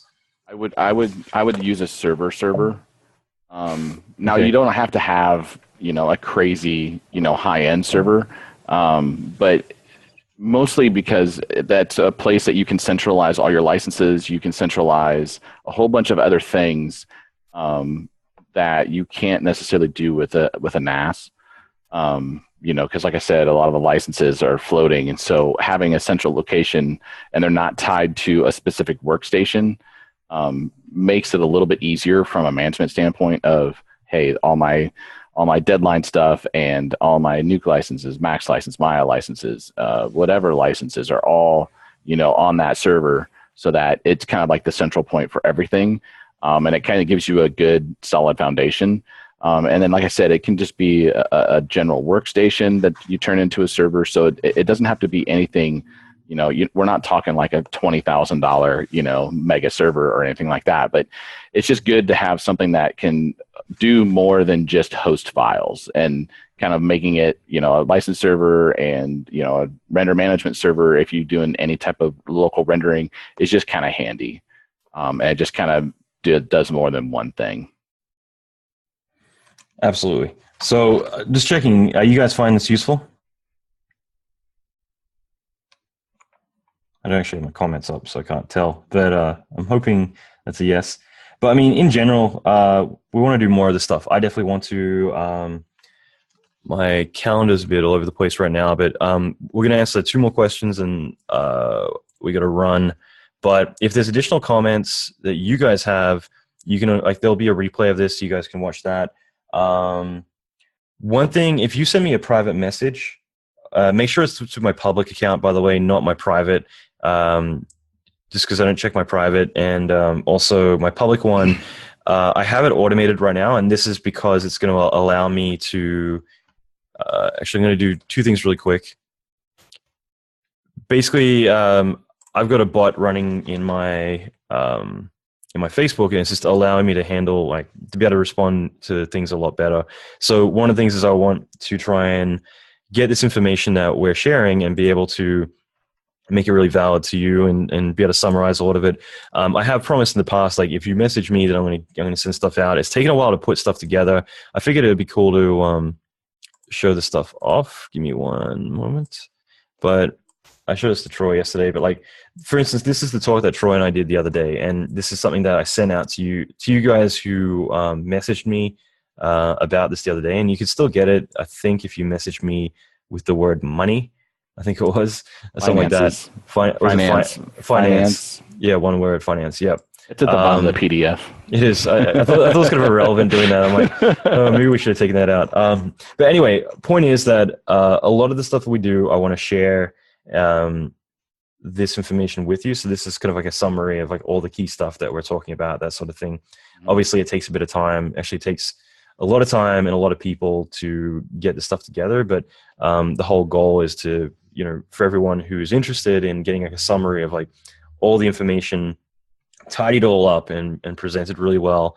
I'll be able to send you guys out a PDF. I'm guessing if you just message me for now, that'd be the easiest way. Otherwise, message me finance and I'll just send it out to everyone because I haven't set up the automation. But this is just because otherwise I got to like private message everyone, like 100 people, or 200 people, something like all the documents, and it's just a nightmare. So send me a private message to my public Facebook and you'll be able to do that. The other thing I was going to mention, so I've got a couple of things coming up. What is it? So next Wednesday, Dan Rorty and I are going to be doing a portfolio review. So we're going to go through a lot of his work, him and I, and just going to like shoot the shit, talk about how he's done Gears of War, Star Wars, like all these different video games, Tomb Raider, lots of cool stuff, as well as his personal work. Dan's amazing. I will bring up his work really quick. As soon as you see it, you're going to be like, oh yeah, okay, I know who he's talking about. So Dan's awesome. We're going to go get very drunk in Vegas in not too long from now, which should be fun. Super talented guy. We're in Paris together doing a talk at the IAMAG event not too long ago. This weekend, Matt Conway, another really amazing matte painter. That is not him. Matt Conway, Matt painter. Anyway, so Matt Conway, he and I are going to be doing a portfolio review as well. So we're going to go through his latest reel. I think he just cut it. I'm not sure. Yeah, this is the latest one. So going through his work and just talking about his shots and kind of discussing and breaking down all that stuff, which I think will be really cool. He's worked on Avengers, Game of Thrones, Shutter Island, the new Guardians of the Galaxy, that thing with the blue people that was on an alien planet. I can't remember. Avatar. So yeah, that thing. Next Friday, I'm going to be doing another Facebook Live going through the Equalizer. I'm actually going to break down a lot of the effect shots and how they were made, and talk about that stuff, show a lot of behind the scenes stuff on that. It's going to be really cool. I've got a bunch of live training coming out. I'm going to be doing some on scripting. I'm also going to be doing an awesome one, like a very big 15-hour intense mega course. I usually put them out like twice a year. So I'm working crazily on that at the moment. So it's going to come out 2 weeks from now as well. So there's lots and lots of stuff coming up. Podcasts. I did one with Image Engine's Creature Team, talking about Game of Thrones and Teenage Mutant Ninja Turtles, all that stuff today. I just did one with the VFX Supervisors from Marvel earlier this week. Main Road Post, you guys are familiar with. I did one with the CEO talking about their business. I did 3 with id Software, talking about Doom, and they're coming out pretty soon. There's so many awesome episodes coming out. So anyway, I'm just mentioning all that. There's lots of stuff coming up. If you can follow my page, just I think click like or whatever on the page, then you'll get instant notifications when all the stuff's scheduled and coming out. So you guys can mark it in your calendar. It's probably the easiest way. Plus, send me a private message and I'll send you a PDF overview of our entire talk that we've done. If you found this useful, at least now you know what to expect. And maybe next time we can do a bit more of a structured one, in terms of you guys firing out way more questions, that sort of thing. And we can try and get through them as quick as we can, which could be kind of fun.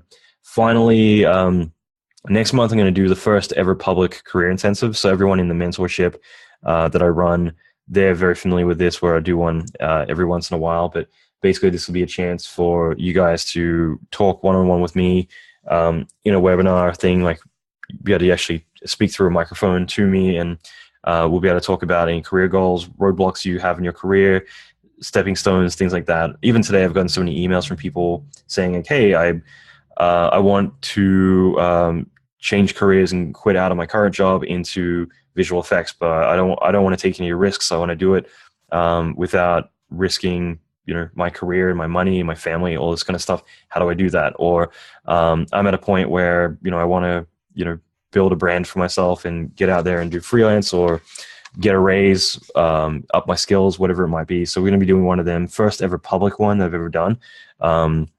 This is probably one of the most rewarding things I think that people can do. I think they're really great, and all of us get a lot from it. So it's really cool. So there's so much stuff coming up. I'm just going to keep doing more stuff. And as long as you guys find this stuff valuable, and please do share this Facebook Live.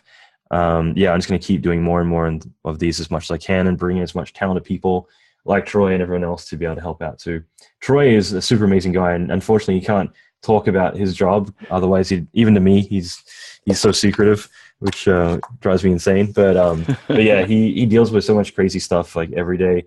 But he won't ever be able to disclose what it's like being a spy in the Cold War, and it's like, come on, man, like fill me in. What are you doing? But yeah, I mean, this has been really cool. Hopefully you guys found this useful. Again, let me know if you did. And yeah, I'm gonna have to wrap it up. I was gonna ask some more questions, but I wanted to. Well, the last thing I want to add is just, we deal with so many topics and so many different things that it's great to hear your guys' feedback and your guys' questions, especially on the hardware side of things. If there's something you really want to know, let us know, and we can definitely go a much deeper dive into it. And like I said, because that way we know what's important to you guys. Yeah, absolutely. Communication is key with everything. Yep. All right, guys, I got to run. I got people waiting for me outside. So, all right, this has been great. I hope everyone's having a great Friday. I realize that some of you stayed up really late to be here. So again, I thank you for doing that. Thanks everyone for coming along. Just quickly, I will say, I was going to give everyone a shout out. So really great to see Shabana and Rob. There's so many people from the FX TD Mentorship in here, which is so cool. Sebastian, Eduardo, Richard, all of you guys are awesome. Thanks, Shabana. Shabana, send me that email. I want to get the last render of your car crash. It looks freaking amazing. Hey, Daryl. And yeah, Daryl, I'm going to hit you up too because I think, we got to catch up when I get back to LA. Everyone else, thank you again for attending. This has been so cool, so fun. And thanks, Troy, for sharing your advice. Send me a private message on my Facebook, and what I'll do is I'll send you guys a PDF summary of like everything that we've come over and talked about during the session. So awesome, guys. Thanks again. Yep. Thanks so much, guys.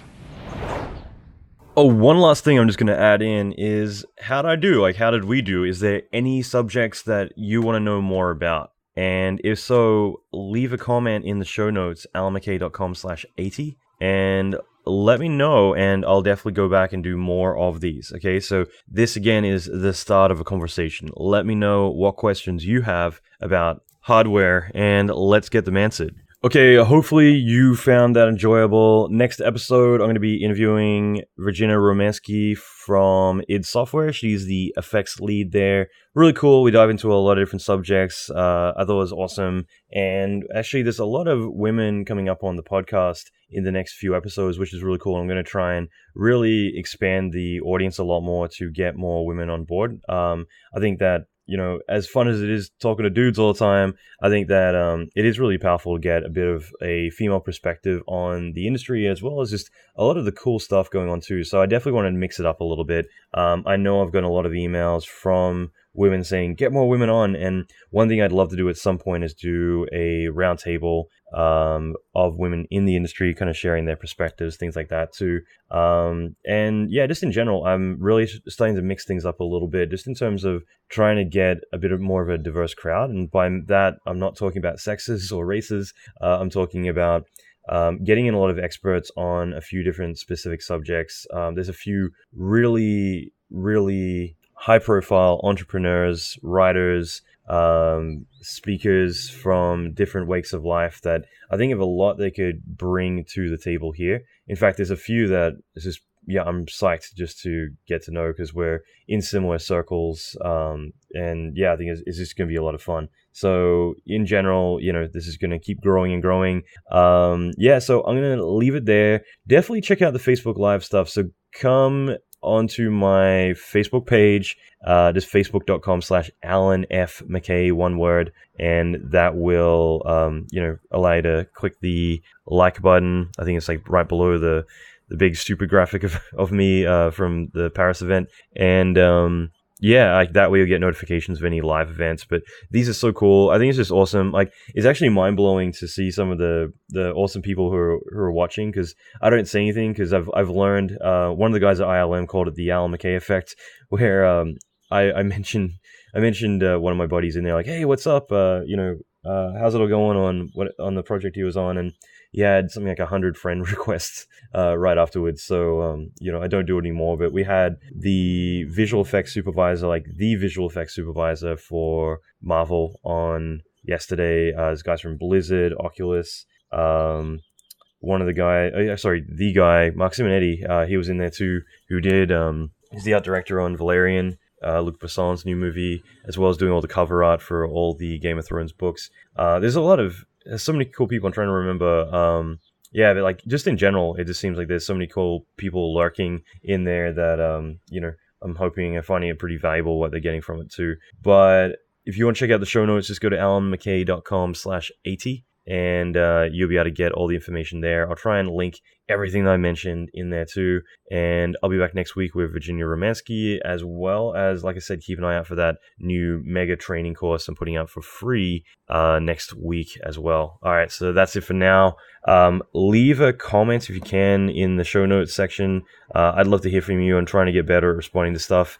And I'm also trying to automate a bunch of stuff too. So if you message my Facebook page, I'm actually working on a few systems in the background to kind of automate things. So I actually have a bot working in there right now. So if you message me, it'll automatically respond, just saying, hey, I'm a bot. The whole point was because when I'm doing Facebook Lives, I want to be able to later send a high-res downloadable video of the event to those who attended, as well as any PDFs, notes with Dennis Mejiones. It was some of the actual scene models that he had from Fallout, just a lot of good goodies that I can, whatever I can share. And before I was having to manually do it, or one of my team members was having to one by one message everyone with all the information. So I'm trying to automate all that, but I want to flesh it out more where you could message me and it'll come up with like, what information do you want to know? And it's like, I want to know more about negotiating, or I want to know more about how to do effects in Maya. And you can then click through and like actually download specific videos on that stuff. So that's not available yet, but like if you message me, it's all work in progress, but it's definitely something I'm looking forward to doing. I'm just excited about all the ways that we can reach out at the moment. I have a brand new website. This has been so long in the making, but I basically don't post publicly any stuff. It's always to my inside circle, but I am excited about when my new website finally comes out. I've hired and fired, this makes me sound like a terrible boss, but or a terrible client, I should say. But I've basically gone through a bunch of different designers trying to find like a good team of people who can get me exactly what I'm after. And finally, this should be out in the next couple of weeks after like 3 years of trying to develop a new website. And this is going to have like new training. I want to start blogging or writing articles a lot more. It's just because I'm doing so much. And again, no one outside of the inside circle ever sees this stuff. And some of it I'd like to start putting out a little bit, just so that way you kind of see, like, usually I'm putting out, I don't know, probably about 8 pieces of content a week, but it's all private. You don't know that I'm putting out videos, tutorials, articles, PDFs, training courses, like lots of stuff that's all private to just us. And if you want to get in the inside circle, it's free. It's just alanmckay.com/inside. I know I'm firing out like a load of URLs, so I'll stop. But again, it's just, this is the stuff that I'm passionate about. But yeah, these are the things that are coming up. I'm interviewing the whole id Software team. There's lots coming up, but next week's Virginia Romansky is going to be awesome. All right, I'll leave it there. Thanks for listening. Rock on. See you next week. And hopefully sooner than that in a Facebook Live session tomorrow or later this week too. I want to start doing them every Friday as well. So that's it.